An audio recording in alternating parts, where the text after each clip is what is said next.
Alright, we're back, and we got something new from Garrison. This is, I guess, a little series they're doing. They released one of these last year, and these are beers based on Star Trek. So I guess a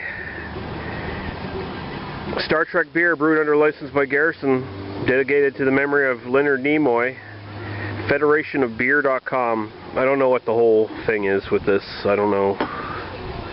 But I mean, you know, everyone seems to be doing these sort of, at least in the States, seem to be doing these beers based on famous properties. Like you got the Game of Thrones beers. I think there was probably a Harry Potter beer of some sort, I seem to recall. But yeah, all these properties, you know, it's just another licensing thing with them, you know.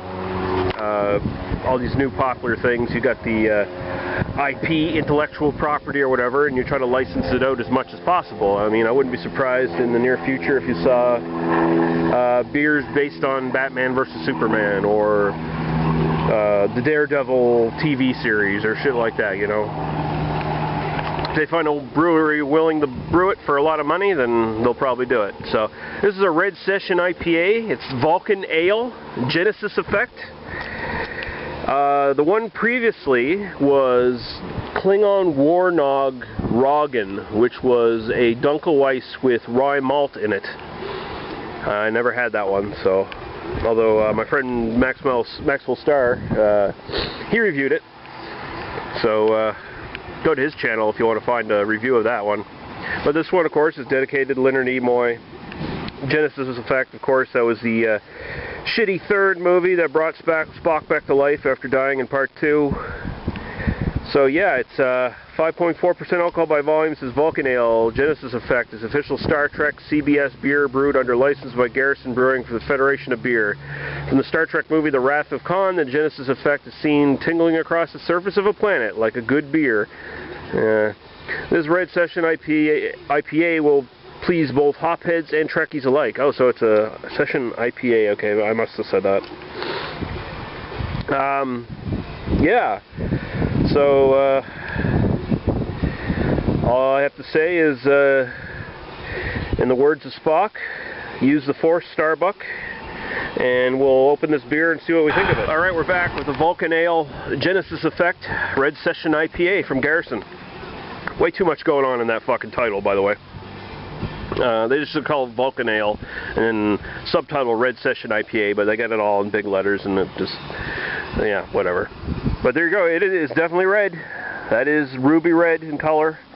Nice sort of tan head. If this review cuts out all of a sudden, it's because my batteries died. I'll get the new batteries in and we'll continue on the review seamlessly, like the professional I am doing this shit. Alright, so she looks pretty good. Some bubbles going up there. Looks sort of like maybe a Starfield in when they're in warp or whatever. No, I don't know. Fuck off. All right.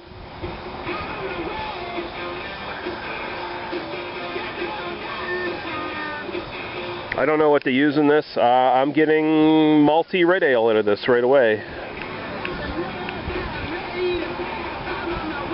I'm actually kind of weary of the idea of a Session Red IPA. That seems like a gimmicky name to start with.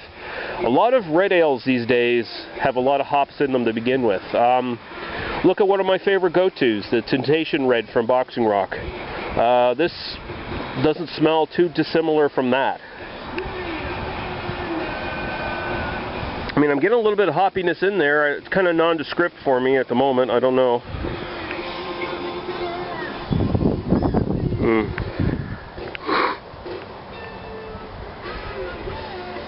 Kind of earthy, I guess, is the best way I can put it. Yeah, I'm just getting a little bit more of that real sort of rich caramel maltiness than I am the hops. But yeah, it smells like a red ale. It smells like a modern red ale interpretation more than anything else. So we'll go right to the taste. Cheers.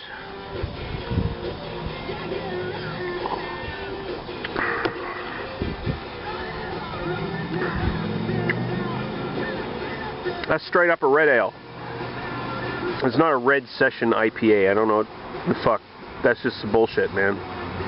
That is a bullshit term. I don't really accept it. This is just a really nice malty red ale, man.